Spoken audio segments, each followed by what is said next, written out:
నమస్తే. First of all కూటమి పరిపాలన ఎలా ఉంది? కూటమి పరిపాలన అనేది ఉంటే అది ఎలా ఉందో చెప్పొచ్చు. జస్ట్ గెలిచారు, సంబరాలు చేసుకుంటున్నారు, జబర్దస్త్ కిట్లు వేసుకుంటున్నారు, అబద్ధాలు చెప్పాం, మోసాలు చేసాం, అధికారంలోకి వచ్చాం, ఎంజాయ్ చేద్దాం. ఎట్లాగూ మనం చేసేది ఏమి లేదు, మళ్ళీ వచ్చేది ఏమి లేదు, కాబట్టి జస్ట్ ఈ టయాన్ని ఎంజాయ్ చేద్దాం అన్నట్టుగా వాళ్ళకి నచ్చినట్టు, వాళ్ళకి తోచినట్టు, వాళ్ళు రాసుకున్నట్టు, వాళ్ళకి ఇష్టం వచ్చినట్టు వాళ్ళు ప్రవర్తిస్తున్నారు. ఇచ్చిన హామీలు ఎంతవరకు నెరవేరుతున్నాయి ఏపీలో? వాళ్ళు ఇచ్చేటప్పుడే ఇచ్చే ఉద్దేశంతో వాళ్ళు హామీలు ఇవ్వలేదు కాబట్టి అడ్డగోలుగా ఇష్టం వచ్చినట్టు, దొరికిందే తడువుగా, తోచిందే తడువుగా, ఆలోచన వచ్చేసిందే తడువుగా, ఏది దొరికితే నోటికి అది వచ్చేసి విపరీతమైన అడ్డగోలు హామీలన్నీ ఇచ్చారు. ఇచ్చి అమలు జరిపే టయానికి ఒక స్కిట్లు ఆడుతున్నారు, గేమ్లు ఆడుతున్నారు. డబ్బులు అయిపోయినాయి, అప్పులు పాలయ్యాము, ఏమీ లేవు, ఇన్ని చెప్తున్నారు, బాగానే ఉంది. మరి ప్రపంచ రాజధాని ఎలా కడతారండి? చదువుకోవడానికి డబ్బులు లేవు, పేదవాడికి అన్నం పెట్టడానికి డబ్బులు లేవు, ప్రభుత్వ ఆసుపత్రిలో మందు బిళ్ళలకు డబ్బులు లేవు, ఇవన్నీ చెప్తున్నారు. ప్రపంచ రాజధాని ఎలా కడతారు? దానికి డబ్బులు ఎక్కడి నుంచి వస్తాయి?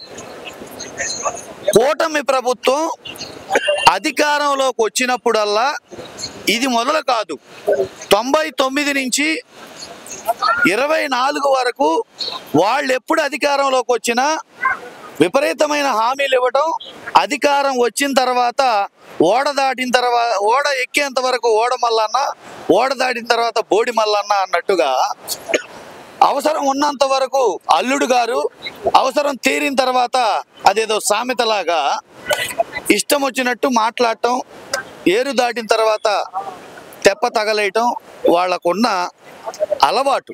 సో కూటమికి వ్యతిరేకంగా ఎవరైతే మాట్లాడుతున్నారో వాళ్ళని జైలు పాలు చేయడం అనేది రెడ్లు ప్రాధాన్యత నడుస్తుంది, మీరేం చెప్తారు? ఇప్పుడు పరిపాలన ఎలాగూ లేదు, మాట్లాడటానికి వాళ్ళు డిస్పరేట్ అయిపోయారు. వాళ్ళు ఏది మాట్లాడినా, ఏది అడిగినా అసహనం అన్నమాట. ఒక డిస్పరేట్ అయిన లేడీ గత్యంతరం లేక తన కుటుంబాన్ని పోషించుకోవటానికో, తన కడుపు నింపుకోవటానికో అనేక రకాల రీజన్స్ తోటి తన శరీరాన్ని అమ్ముకుంటే ఆమెని వేశ్య అంటున్నాం, నీచంగా చూస్తున్నాం. అలాంటిది అడ్డగోలు హామీలు ఇచ్చి అధికారం కోసం అనైతిక పొత్తులు పెట్టుకొని, అవసరానికి మాయ మాటలు చెప్పి, మోసాలు చేసి, ఈవీఎంలతో గెలిచి ఇప్పుడు మాటలు మార్చే వాళ్ళని మనం ఏమనాలి? ఇక్కడ మనం క్లియర్ కట్గా ప్రజలు కూడా అవగాహన చెందాల్సిన అవసరం ఉంది. ఇవి ఒకసారి కాదు, 2 సార్లు కాదు. ఒకసారి జరిగితే పొరపాటు, రెండోసారి జరిగితే గ్రహపాటు, వరుసగా జరుగుతుంటే అది అలవాటు. కాబట్టి ప్రతిసారి చంద్రబాబు నాయుడు గారు 99లో అధికారంలోకి వచ్చినప్పుడే రోషయ్య గారు ఆ రోజే చెప్పారు, రాజశేఖర రెడ్డి గారు ఆల్ఫ్రీ బాబు అని పేరు కూడా పెట్టారు. ఆల్ఫ్రీ బాబు, ఏదైనా ఇచ్చేస్తున్నా ఇచ్చేస్తున్నా ఇచ్చేస్తున్నా. ఇప్పుడేమంటారు? ఇస్తా ఆగు ఉండు, ఇస్తా గుండు, ఇస్తా గుండు, చేస్తా గుండు. అంటే చేస్తా ఆగు ఉండు, ఇస్తా ఆగు ఉండు అని దాని అర్థం ఆ విధంగా వాళ్ళు మాట్లాడుతున్నారు. చంద్రబాబు నాయుడు గారు చెప్పిన మాటలు నిజమైతే అభివృద్ధి అనే పదం పట్టుకొని పేదల ఉపాధి కొట్టేశారు. రేషన్ బియ్యం డోర్ డెలివరీ చేసే రేషన్ వ్యాన్లు తీసేసి పేదల కడుపు కొట్టారు. వాళ్ళకి ఇచ్చిన ఇళ్ల స్థలాలు కొట్టేశారు, వాలంటీర్లు తీసేశారు, ఎత్తేయటం, పీకేయటం, కడుపు కొట్టడం. అసలు ఉన్న ఉద్యోగాలు 5,000 కూడా ఇవ్వట్లేదు కదా. ఉన్న ఉద్యోగాలు తీసేసి కడుపు కొట్టేసి, పేదవాడి కడుపు కొట్టి కార్పొరేట్ వ్యవస్థకి కట్టబెట్టడం ఏమన్నా ధర్మమేనా? ఈ కూటమి అధికారులు ఉన్నంత కాలం అమరావతి కానీ, రాజధాని కానీ, పోలవరం కానీ కంప్లీట్ అవుతుంటారా, డెవలప్ అవుతుంటారా? అవుతాయి, గ్రాఫిక్లో అవుతాయి, సెట్టింగుల్లో అవుతాయి, ఊహాగానాల్లో అవుతాయి, అలా అవుతాయి. ఎందుకంటే గతంలో 14 నుంచి 19 వరకు అధికారంలోకి వచ్చినప్పుడు వానొస్తే కారిపోయే భవనాలు కట్టాడు. మళ్ళీ అధికారంలోకి వచ్చి సంవత్సర కాలంలో గాలి వస్తే కూడిపోయే గోడలు కట్టాడు. దుర్గ గుడి బ్రిడ్జి కట్టలేకపోయాడు. గుంతల్లో నీళ్లు ఎత్తిపోయలేకపోయాడు. తీసుకున్న రైతులకి పొలంలో ప్లాట్లు ఇవ్వలేకపోయాడు. వాళ్ళకి ఇళ్ల పట్టాలు కానీ, వాళ్ళకి ఇంటికో ఉద్యోగం ఇస్తా అన్నాడు అది కానీ, ఇంటింటికి పెన్షన్ ఇస్తా అన్నాడు అది కానీ, ఏది గత ప్రభుత్వంలో 14 నుంచి 19 వరకు ఏమీ ఇవ్వలేకపోయాడు. కనీసం టెన్యూర్ ప్రకారం కౌలు కూడా ఇవ్వలేకపోయాడు. ఈ ప్రభుత్వం మళ్ళీ ఈ సంవత్సరం వచ్చిన తర్వాత ఫీజు రియంబర్స్మెంట్ గోవింద, ఆరోగ్యశ్రీ గోవింద, 108 గోవింద, అమ్మ ఒడి గోవింద, విద్యావసతి గోవింద, గోరుముద్ద గోవింద, గోవిందార్పణం. ఇంకా నిన్న సిబిఐ ఒక రిపోర్ట్ చెప్పింది, తిరుమల తిరుపతి దేవస్థానం ప్రసాదంలో బీఫ్ టాలో కలవలేదు అని చెప్పింది. ఇప్పుడు ఆ రోజు బీఫ్ టాలో కలిసిందని మాట్లాడిన సన్నాసుల్ని, పెద్ద మనుషుల్ని, సన్యాసి వేషం వేసుకున్న సన్నాసుల్ని,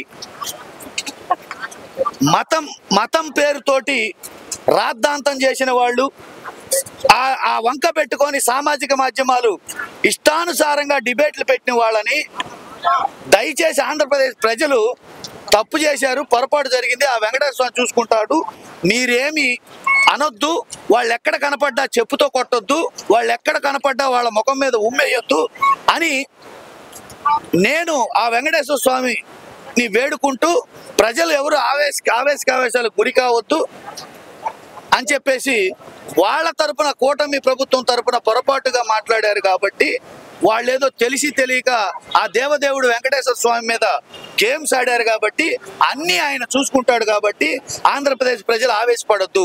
అలా మాట్లాడిన నాయకులు ఎక్కడ దొరికినా వాళ్ళని చెప్పుతో కానీ, నోటితో ఉమ్మేయటం కానీ, ఎక్కడ దండించటం కానీ చెయ్యొద్దని నా విన్నపం. చంద్రబాబు గారు డెవలప్మెంట్ అనేది ఆయన దృష్టిలో డెవలప్మెంట్ అంటే ఏంటంటే పేదవాడి కడుపు కొట్టడం, పేదవాడి ఉపాధి కొట్టేయడం, పేదవాడికి కనీసం రేషన్ కూడా లేకుండా తీసేయడం, కనీసం మందు బిళ్ళలు లేకుండా తీసేయటం, పేదవాడి దగ్గర ఉన్న ఎకరా అరెకరా భూములు లాక్కొని కార్పొరేట్ వ్యవస్థకు కట్టబెట్టి కమిషన్ల దండుకోవడం తప్పితే ఆయన దృష్టిలో అభివృద్ధి అంటే అంతే. సో గతంలో చూసుకుంటే జగన్ గారు ఉన్నప్పుడు 30,000 అమ్మాయిలు మిస్సింగ్ అని చెప్పి చాలా ఆతృతగా ఊగిపోయారు పవన్ కళ్యాణ్ గారు. అధికారంలోకి వచ్చినాక కొంచెం చాలా సైలెంట్ అయిపోయారు. చాలా విమర్శలు ఎదుర్కొంటున్నారు. ఎట్లా జరుగుతుంది? ఆయన వేషాలు, ఆయన ప్రవర్తన, ఆయన తీరు, ఆయన జుట్లు, ఆయన బొట్లు, ఆయన కాషాయం, ఇవన్నీ మనం చూసినప్పుడు ఏమనిపిస్తుందంటే హీఈస్ యాక్టర్, పర్ఫెక్ట్ యాక్టర్. ఆయన బజార్లో అదే యాక్షన్ చేస్తాడు, రాజకీయాల్లో అదే యాక్షన్ చేస్తాడు, సినిమాల్లో అదే యాక్షన్ చేస్తాడు. కాబట్టి వీటన్నిటిని బట్టి ఆయన ఒక యాక్టర్ అని మాత్రం గుర్తించవచ్చు.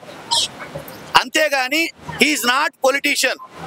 ఆయన డేట్స్ కోసం రెమ్యునేషన్ తీసుకొని అవసరమైన వారికి డేట్లు ఇవ్వడం ఒక యాక్టర్గా ఆయనకు అలవాటు. అట్లానే కూటమి ప్రభుత్వానికి, చంద్రబాబు నాయుడు గారికి ఎప్పుడు అవసరమైతే, ఎప్పుడు ఆపద సమయం వస్తే, ఎప్పుడు ఆయన క్యారెక్టర్ అవసరమైతే ఆ క్యారెక్టర్కి డేట్లు ఇవ్వడం అనేది ఆయన అవసరం, ఆయన పెట్టుకున్న విధి విధానం. కాబట్టి ఆయన కేవలం చంద్రబాబు నాయుడు గారి కోసమే పనిచేస్తారు, కేవలం చంద్రబాబు నాయుడు గారి డైరెక్షన్లోనే పనిచేస్తారు, కేవలం చంద్రబాబు నాయుడు గారి ప్రొడక్షన్లోనే పనిచేస్తారు, కేవలం చంద్రబాబు నాయుడు గారి సంస్థల్లోనే పనిచేస్తారు. సో వాళ్ళ అభిమానులు ఏమంటున్నారంటే ఇప్పుడు డిప్యూటీ సీఎం ఇబ్బంది పడకుండా మీ గడపలోకి ప్రభుత్వ సర్వీసులు, మౌలిక వసతులు రావడం అనేది అభివృద్ధి. స్వతంత్రం వచ్చిన తర్వాత ఇన్నేళ్లకి గ్రామ స్వరాజ్యం వచ్చింది అంటే అది కేవలం జగన్మోహన్ రెడ్డి గారి వల్ల మాత్రమే